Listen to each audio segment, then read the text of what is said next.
Cycle గుర్తుకు ఓటేద్దాం, అయ్యన్నను గెలిపిద్దాం. మే 13న జరగనున్న ఎన్నికల్లో అనకాపల్లి పార్లమెంటు నుంచి టీడీపీ జనసేన బలపరిచిన బీజేపీ అభ్యర్థిగా సీఎం రమేష్ గారు పోటీ చేస్తున్నారు. ఈవీఎం బాక్స్లో సీఎం రమేష్ గారి సీరియల్ నంబర్ 3 కమలం పువ్వు గుర్తు పక్కనున్న బటన్ నొక్కి ఓటు వేయించి అఖండ మెజారిటీతో గెలిపించ ప్రార్థన. Welcome to Maitri news. ప్రతిక్షణం ప్రజల కోసం. విశాఖ జిల్లా పెందుర్తి నియోజకవర్గం తలరాతను మారుస్తానన్న జై భారత్ పార్టీ పెందుర్తి ఎమ్మెల్యే అభ్యర్థి శ్రీకాంత్. తరతరాలుగా అపరిష్కృతంగా ఉండిపోయిన సమస్యలు పరిష్కారం జై భారత్ పార్టీతోనే సాధ్యమని ఆ పార్టీ పెందుర్తి ఎమ్మెల్యే అభ్యర్థి కన్నేపల్లి మహాదేవ్ శ్రీకాంత్ అన్నారు. సుజాతనగర్లో ఏర్పాటు చేసిన మీడియా సమావేశంలో సింగంపల్లి రవితేజ ఖాతా జగన్నాథంలతో కలిసి ఆయన మాట్లాడుతూ ఇప్పటివరకు పెందుర్తి నియోజకవర్గాన్ని పాలించిన నాయకులు ఎన్నికల సమయంలో హామీలు ఇచ్చి మర్చిపోయారని, తమకు అవకాశం ఇస్తే బాండ్ పేపర్పై రాసి ఇచ్చి పరిష్కరిస్తామని స్పష్టం చేశారు. పెందుర్తి నియోజకవర్గం పరిధిలో గల పరవాడ మండలం కలపాక తాడి గ్రామాల కాలుష్య సమస్యలకు శాశ్వత పరిష్కారం చూపుతామని, పంచగ్రామాల భూ సమస్యను పరిష్కరిస్తామని, ఎల్జిపాల్మిస్ వంటి ప్రమాదాలు నివారణకు కృషి చేస్తామని తెలిపారు. జై భారత్ పార్టీ అధికారంలోకి వస్తే గ్రామాలలో చెరువులు తవ్వించడం, రైతులు పంటలు భద్రపరుచుకునేందుకు గెడ్డంగులు ఏర్పాటు, స్మార్ట్ విలేజ్లు నెలకొల్పడం, పరిశ్రమలను తీసుకొచ్చి నిరుద్యోగులకు ఉపాధి కల్పించడం, యువతకు నైపుణ్య శిక్షణ ఇవ్వడం వంటి కార్యక్రమాలు చేపట్టి మంచి సమాజం కోసం పాటుపడతామని స్పష్టం చేశారు. రాష్ట్రవ్యాప్తంగా 80 అసెంబ్లీ నియోజకవర్గాల్లోనూ 20 పార్లమెంటు నియోజకవర్గాలలోనూ జై భారత్ పార్టీ పోటీ చేస్తుందని తెలిపారు. సమాజం అభివృద్ధి కోసం ఒక్క అవకాశం ఇవ్వాలని ప్రజలకు విజ్ఞప్తి చేశారు. అందరికీ నమస్కారం అండి. నా పేరు కన్నేపల్లి మహాదేవ్ కళ్యాణ్ శ్రీకాంత్. నేను జై భారత్ నేషనల్ పార్టీ నుండి పెందుర్తి ఎమ్మెల్యేగా కంటెస్ట్ చేస్తున్నాను. నాకు ఈ అవకాశం ఇచ్చిన జేడీ లక్ష్మీ గారికి కృతజ్ఞతలు తెలుపుకున్నాను ముందు. అయితే ఇప్పుడు ఇది పెట్టాల్సిన అవసరం ఏమొచ్చిందంటే, పెందుర్తిలో చాలా విషయాలకి లోటు జరుగుతున్నదండి. 3-4 విషయాలు చెప్తాను. ఫస్ట్, ఒకటి, రైతులకి గిడ్డంగులు లేవండి. వాళ్ళు మీ కూరగాయలు తీసుకోండి, లేదంటే ఏ రకమైన పంట తీసుకున్నా సరే నష్టపోతున్నారు తప్ప, మనం కానీ ఒక గిడ్డం కానీ, అంటే ఇన్ని గ్రామాలకు ఒక గిడ్డం కానీ కట్టిస్తే వాళ్ళు ఏంటంటే వేస్ట్ అవుతుంది. ఎందుకంటే ధరలు పెరుగుతున్న టైంలో అది మనకు ఉపయోగపడతాయి. దాని రకంగా మనం ప్రజలకు ఉపయోగపడేలా చేయొచ్చు. ఇంకొకటి పంచగ్రామాల సమస్య అండి. మెయిన్ ప్రతి టర్మ్ అందరూ వస్తున్నారు కానీ ఎవరు చేయట్లేదు. మేము దానికి ఏ రకంగా హామీ ఇస్తున్నామంటే, మీరు చూసే ఉంటారు, మేము 80 మంది ఎమ్మెల్యేలు పోటీ చేస్తున్నామండి. ఇక్కడ ప్రతి 80 మంది కూడాను మేము బాండ్ పేపర్ రాసిస్తున్నాం అనమాట. మేము వస్తే ఎమ్మెల్యేగా గెలిస్తే మేము ఖచ్చితంగా ఈ పనులు చేస్తామని, ట్రై చేస్తామని. సో ఆ రకంగా ఏంటంటే మిగతా పార్టీ వాళ్ళకి మా పార్టీకి పెద్ద తేడా ఉందండి. ఎవరు కూడా మీరు మన సీఎం వచ్చారు ఇక్కడికి, ఆయన పంచగ్రామ సమస్య తీరుస్తూ అంటున్నారు, బట్ ఆయన రాసి ఇవ్వలేదు. అక్కడ కూడా మేము రాసిస్తాం, బాండ్ పేపర్ రాసిస్తాం, 100 బాండ్ పేపర్. అదొకటి. ఇంకోటి ఏంటంటే సబ్బవరాలు గిడ్డంగులు కోల్డ్ స్టోరేజ్ అవి కట్టిస్తామండి. చెరువులు ఇక కబ్జాలు అవుతున్నాయి బాగాను. సో ఆ కబ్జాలు కాకుండా చూస్తాం, ప్రత్యేకంగా చెరువులు తవ్విస్తామండి. మనకేంటంటే ఇది ఏప్రిల్ నెలలో మనకి ఎండలు ఎక్కువైపోయి నీళ్ళు రావట్లేదు.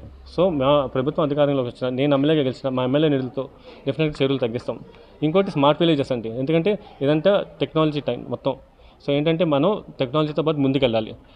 సో ఆ రకంగా ఏం చేస్తామంటే స్మార్ట్ విలేజెస్, దాంట్లో ఏంటంటే ఒక 100 గడపలు ఇల్లు తీసుకుంటే మేము అక్కడ సోలార్ ప్యానల్స్ అతికిస్తాం.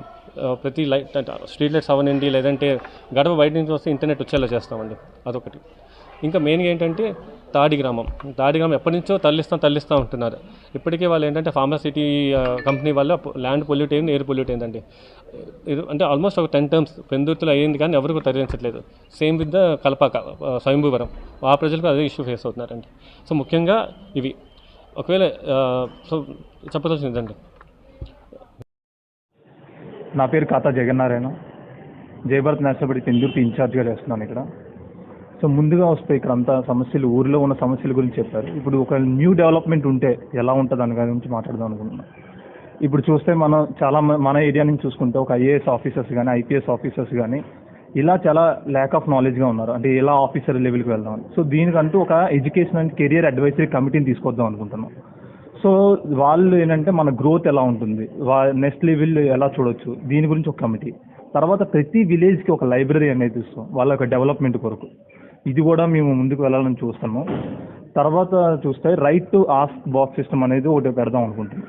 సో ఏంటంటే వాళ్ళు నేరుగా ఇప్పుడు ఎవరైనా అవైలబిలిటీ ఏంటంటే వాళ్ళు నేరుగా ఏ సమస్య ఉందని వాళ్ళ బాక్స్లో వేస్తే అది మేము రిసీవ్ చేసుకునేటట్టు ఈ సిస్టమ్ ప్లాన్ చేస్తున్నాం. But we don't know how it give success. దీని గురించి వాళ్ళ సమస్యలు నేరుగా మనకు తెలిస్తే. ఇంకొస్తే నాది పర్సనల్గా చూస్తే లంకిలపల్లం విలేజ్. సో చాలా సంవత్సరాలుగా మేము చూస్తున్నాం ఈ కోలేజ్ ట్రాన్స్పోర్టేషన్ వల్ల అక్కడ పబ్లిక్ చాలా ఇబ్బంది పడుతున్నారు. ఎంత ఎమ్మెల్యే గారికి చాలా లెటర్ సబ్మిట్ చేస్తాం, ఇప్పటికొచ్చి ఏ రెస్పాన్స్ ఎక్కడా మాట్లాడలేదు మనం. ఇది కూడా మా పార్టీ తరఫున దాన్ని గురించి అరికట్టడానికి మేము ఖచ్చితంగా పోరాడతాం. అందరికీ నమస్కారం సార్. నా పేరు సింగంపల్లి రవితేజ. నేను జై భారత్ నేషనల్ పార్టీ ఇన్ఛార్జిగా ఉన్నాను పెందుర్తి నియోజకవర్గానికి. ఇప్పుడు మనకుండి మెయిన్ ప్రాబ్లం ఏంటంటే అన్న, ఎక్కడ సరిగ్గా జాబ్స్ అనేవి యూత్కి ఎలాంటివి లేవు. ఆ జాబ్స్ కోసం మేము పోరాడతాం. ఇప్పుడు మనకి ప్రతి నియోజకవర్గంలో గవర్నమెంట్ సైట్ అనేది పక్కాగా ఉంటుంది. ఆ గవర్నమెంట్ సైట్లో ఒక ఐటీ కంపెనీ తీసుకొచ్చినా ఆ నియోజకవర్గంలో ఉన్న వాళ్ళందరికీ హెల్ప్ అవుతుంది. అలా కూడా ఉన్నది చాలామందికి. నెక్స్ట్ ఇంకోటి ఏంటంటే కెమెరాస్. మనం ఇప్పుడు రోడ్డు మీద వెళ్తుంటే కెమెరాలు ఒక జంక్షన్ దగ్గర పెట్టి వదిలేస్తున్నారు. ఆ కెమెరాలు పెట్టి వదిలేయడం వల్ల అక్కడ ఏమవుతుందో తెలుస్తుంది తప్ప ముందుకెళ్తే ఏం తెలియట్లేదు. అందుకని చెప్పి రెండు పోల్కి తర్వాత నుంచి ఒక్కొక్క కెమెరా, 2 పోల్కి ఒక కెమెరా, 2 పోల్కి ఒక కెమెరా అలా పెడదాం అనుకుంటున్నాం మేము అధికారంలోకి వచ్చిన తర్వాత వీధుల్లో కూడా కెమెరాలు పెడతాం.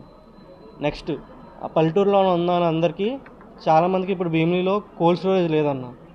అక్కడ ఉండే కాయగూరలు పండినవన్నీ వేస్ట్ అయిపోతున్నాయి.